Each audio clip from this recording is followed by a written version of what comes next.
새벽기도에 나오신 성도 여러분을 예수님의 이름으로 환영합니다. 마음 모아 샘물의 기도를 하나님께 드립니다. 먼저 우리의 믿음을 고백합니다.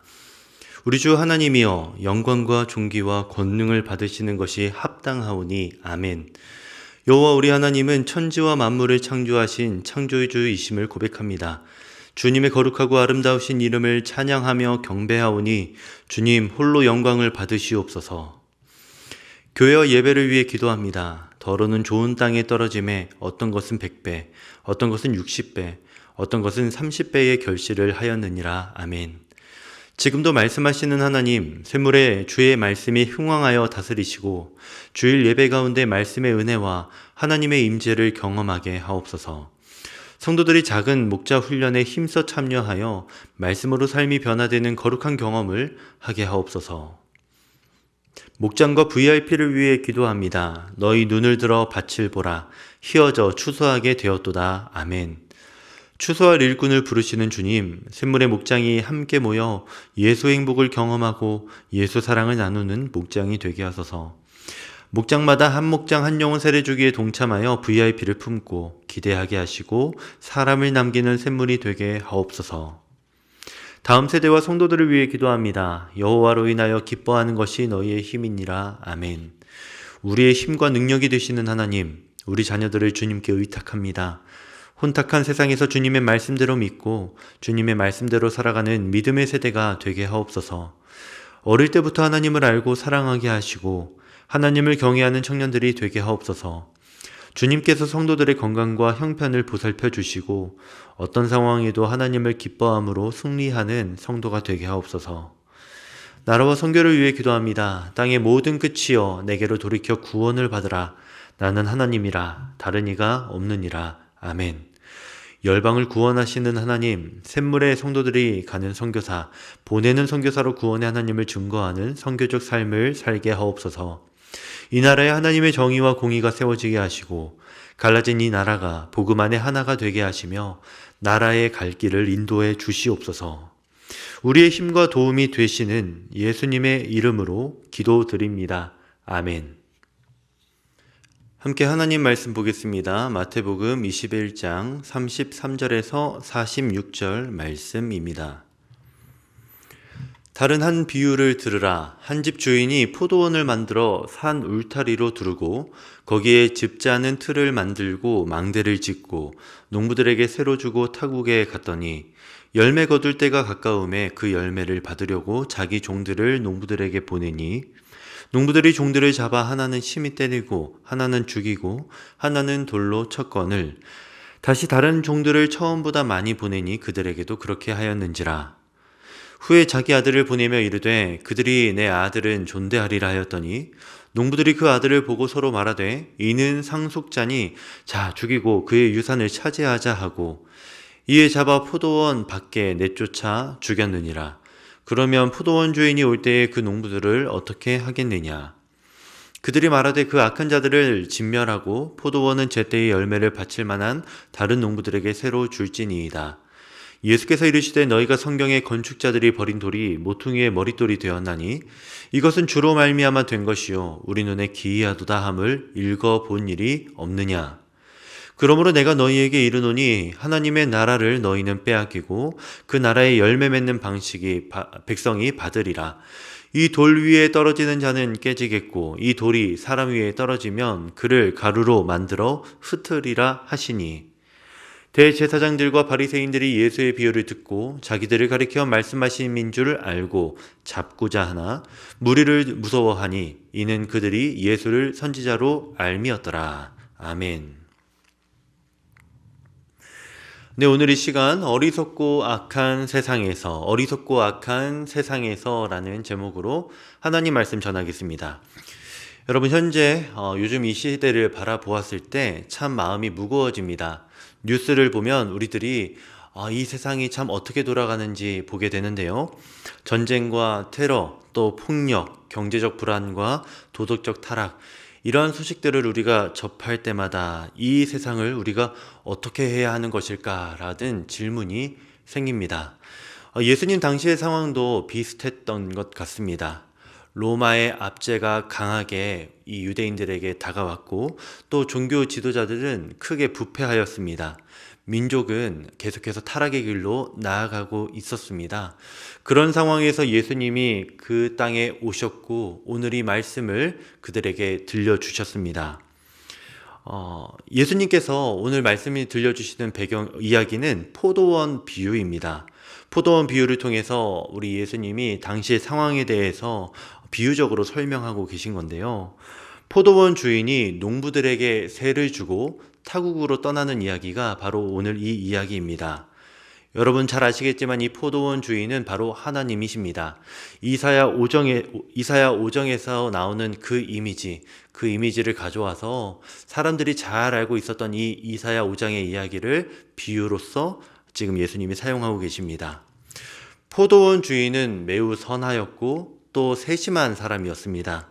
그는 이 포도원을 잘 가꾸기 위해서 산 울타리를 세웠었고 집자는 틀과 망대를 설치하였습니다.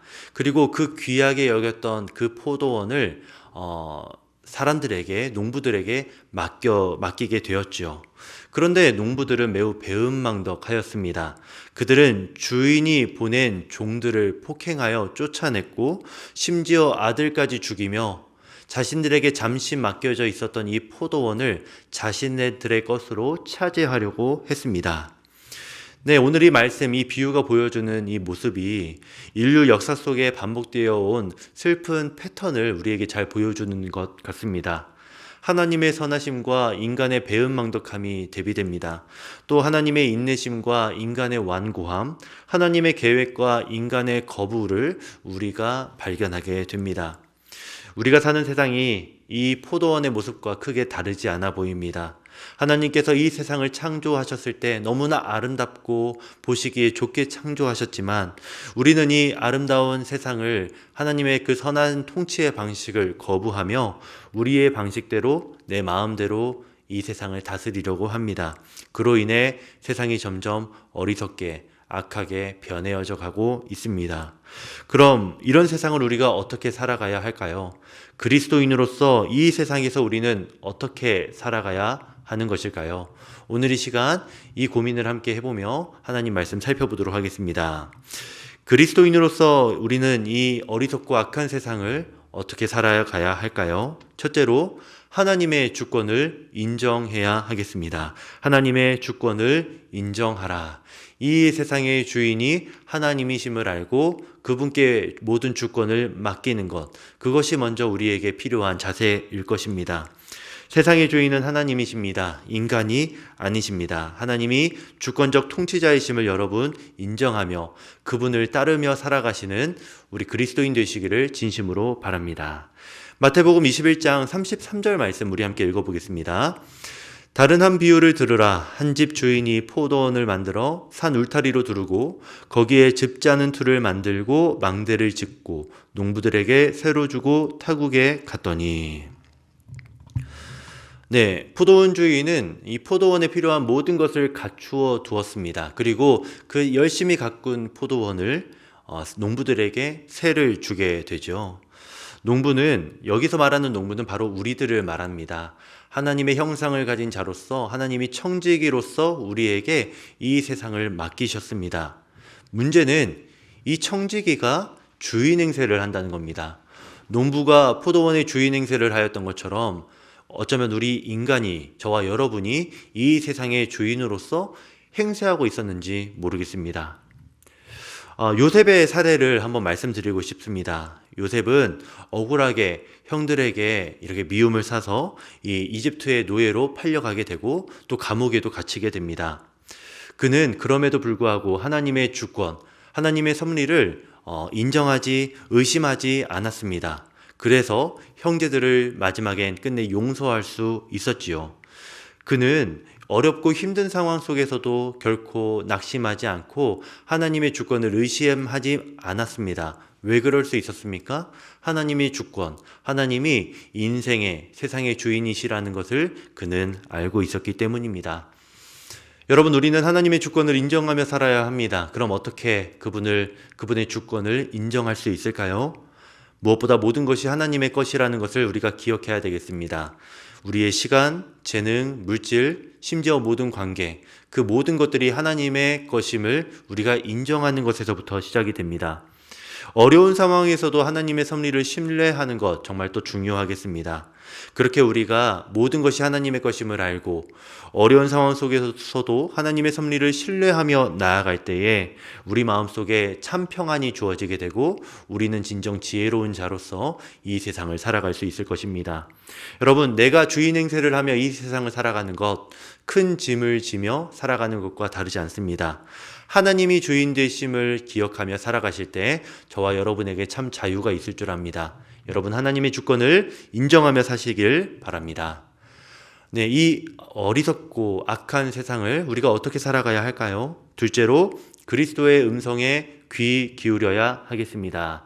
그리스도의 음성에 귀 기울이라.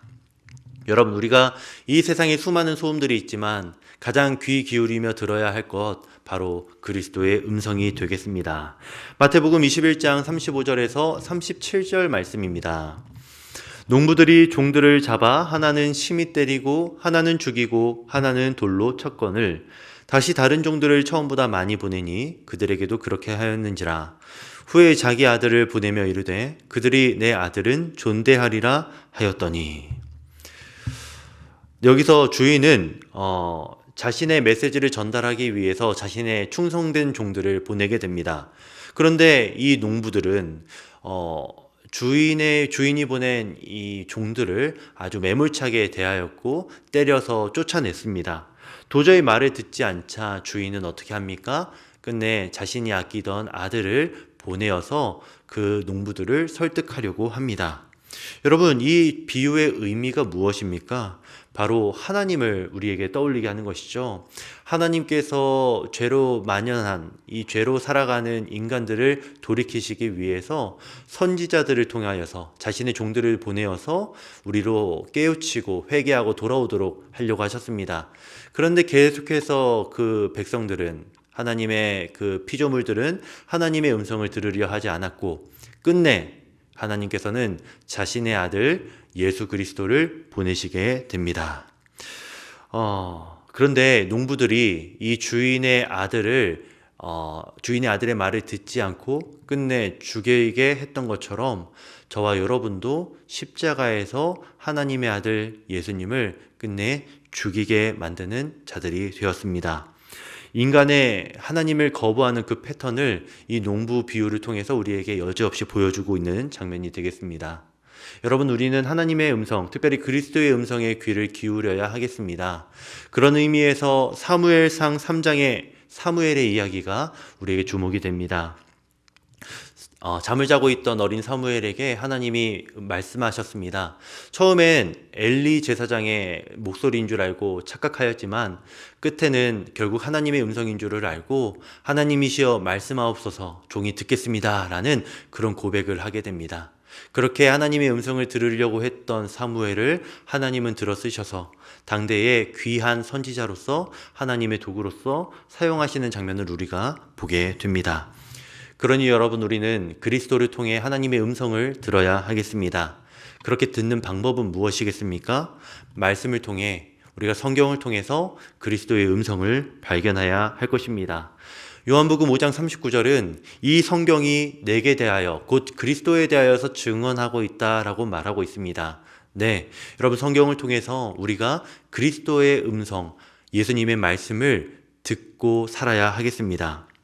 세상에 여러 소리가 존재합니다. 미디어, 사회에서 말하는 그런 조언들, 친구와 가족들의 이야기 귀담아 들어야 하겠죠. 그런데 우리가 가장 귀담아 듣고 뜻대로 살아야 할 것은 무엇입니까? 바로 그리스도의 음성입니다.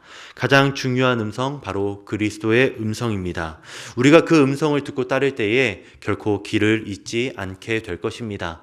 그리스도의 음성을 듣고 따르며 살아가는 여러분 되시기를 바랍니다. 마지막으로 우리가 이 어리석고 악한 세상을 살아가는 비결로 이 본문이 설명하는 것은요, 그리스도를 기초로 삼으라는 겁니다. 그리스도를 기초로 삼아라. 어리석고 악한 세상 속에서 우리의 기초는 오직 그리스도 예수이십니다. 예수님 위에 터를 잡고 살아가는 저와 여러분 그리스도인들 되시기를 진심으로 바랍니다.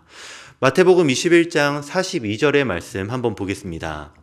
예수께서 이르시되 너희가 성경의 건축자들이 버린 돌이 모퉁이의 머릿돌이 되었나니. 포도원 비유에서 갑작스럽게 건축과 돌에 대한 이야기로 이야기가 전개되고 있습니다. 건축자들이 버린 돌이 모퉁이 머릿돌이 되었다라고 이렇게 말하고 있습니다. 여러분, 이 모퉁이의 머릿돌 누구를 가리킵니까? 바로 버림받은 예수 그리스도를 가리킵니다. 그리고 그 버림받은 예수 그리스도께서 모퉁이 돌이 되어 주시는 것처럼 하나님 나라의 근본적 기초가 되어 주신다라고 오늘 이 말씀이 우리에게 가르쳐 줍니다. 마태복음 21장 44절 말씀도 한번 또 보겠습니다. 마태복음 21장 44절 이 돌 위에 떨어지는 자는 깨지겠고 이 돌이 사람 위에 떨어지면 그를 가루로 만들어 흩으리라 하시니. 이 장면은 우리에게 결단할 것을 요구하고 촉구하는 장면으로 보입니다. 돌 위에 떨어지는 자는 깨지고 돌이 사람 위에 또 떨어지면 가루가 된다라고 말합니다. 이는 우리에게 중립지대가 없다는 것을 생각하게 합니다. 하나님을 예수 그리스도를 기초로 삼으면 우리가 이 세상에서 살아남을 수 있을 것이고 그리고 또 우리가 그 그리스도를 기초로 삼지 않게 되면 우리는 심판을 받게 될 것이다. 중립은 없고 둘 중 하나만 될 것이다 라고 지금 우리에게 가르쳐 주고 있습니다. 여러분, 그러니 우리는 그리스도를 우리 삶의 기초로 삼아야 하겠습니다. 어떻게 그렇게 살 수 있을까요?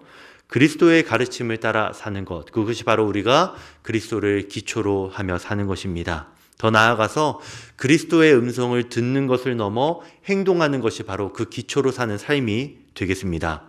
그리하여 어떤 상황에서도 그리스도를 신뢰하며 하나님을 신뢰하며 살아가는 것이죠. 여러분, 세상의 기초는 무엇이겠습니까? 돈과 명예, 쾌락이라고 말합니다. 그런데 우리에게 그리스도인들에게 기초는 오직 주 예수 그리스도이십니다. 불확실한 시대 속에서 필요한 건 견고한 기초이고 그 견고한 기초는 바로 우리 주 예수님이십니다. 모든 것은 흔들려도 그리스도는 결코 흔들리지 않으실 겁니다. 그분 위에 삶을 세워나갈 때에 우리는 폭풍 속에서도 어리석고 악한 이 세상 속에서도 흔들리지 않고 평온하게 살아갈 수 있을 것입니다. 말씀을 정리하겠습니다. 오늘 우리는 어리석고 악한 세상에서 그리스도인으로 어떻게 살아가야 할지를 생각해 보았습니다. 세 가지 원리를 보았는데요. 하나님의 주권을 인정하며 사는 것, 그리고 그리스도의 음성에 귀를 기울이는 것, 마지막으로 그리스도를 기초로 세우며 사는 것입니다. 세 가지 원리는 긴밀하게 연결되어 있는 것 같습니다. 하나님의 주권을 인정하게 될 때 우리의 주인 되시는 그리스도의 음성을 들을 수 있습니다. 그리고 그리스도의 음성을 듣고 따를 때에 그것이 바로 그리스도를 기초로 하는 삶입니다. 여러분, 세상은 하나님을 거부합니다. 그리스도를 부인합니다. 성경의 가치를 조롱합니다. 그런 상황 속에서, 그런 시대 상황 속에서 우리가 그리스도인으로 산다는 것 너무나 쉽지 않습니다. 그러나 여러분, 이 시간 우리 함께 결단하겠습니다. 하나님의 지혜와 하나님의 선하심을 우리를 통해서 드러내보는 것입니다. 어두운 세상의 빛으로 살아가기 위해 오늘 우리가 배웠던 이 원리들을 기억하는 겁니다. 그리스도께 인도하는 통로로서 우리가 이 세상 속에서 소금과 빛으로 사는 것입니다. 우리가 그렇게 살아갈 때에 어리석고 악한 세상은 하나님 나라로 더욱더 완성되어져 가며 하나님 나라가 드러나게 되는 시작이 될 것입니다. 성도 여러분, 어리석고 악한 세상에서 거룩하고 또 순결한 그리스도인으로 살아가시기를 진심으로 바랍니다. 우리 함께 기도하겠습니다. 오늘 이 시간 이 세상 속에서 하나님의 주권을 인정하며 그리스도의 음성을 들으며 그리스도를 기초로 삼는 삶을 사는 오늘 하루가 되게 하여 달라고 우리 함께 기도하시겠습니다.